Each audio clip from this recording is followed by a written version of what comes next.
अज्ञानी भटक रहल माँ जीवनक घोर अन्हार हरू।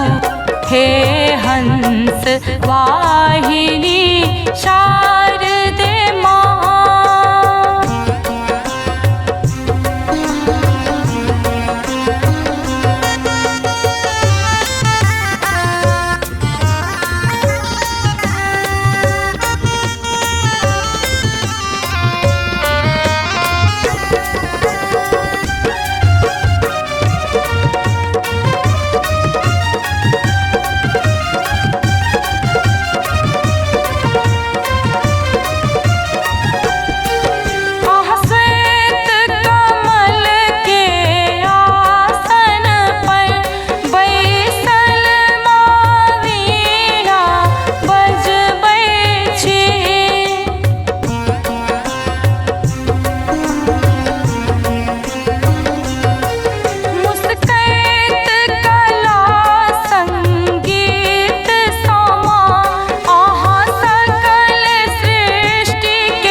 हे ज्ञान दायिनी माय अब हमरो करुण पुकार सुनु।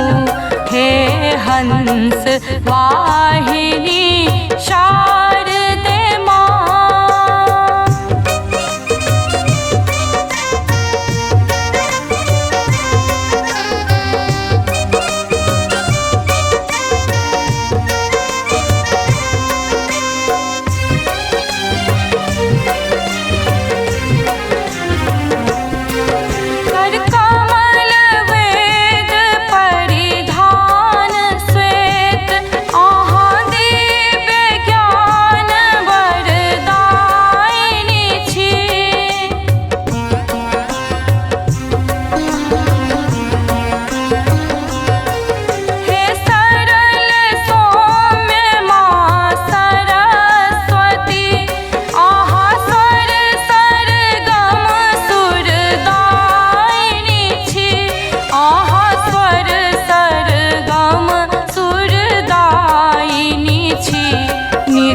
सुमिरण हे सुरवंदिनी माँ हमरो विनती स्वीकार करू।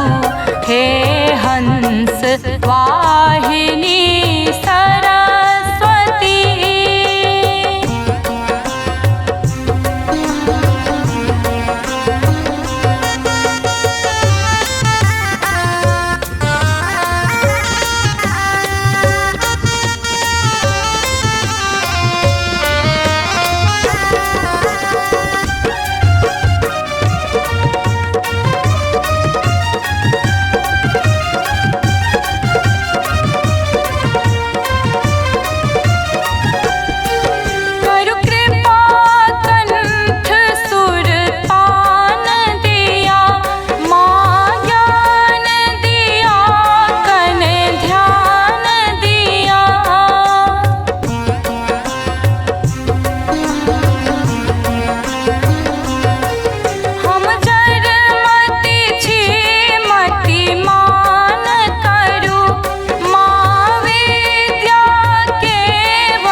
जग में मान आहाँ बिन माँ वंदना पर एक उपकार करू। हे हंस वाहिनी शारदे माँ संतानक स्वप्न साकार करू। सुत बनल अज्ञानी भटक रहल माँ जीवनक घोर अन्हार हरू। हे हंस वाहिनी शारदे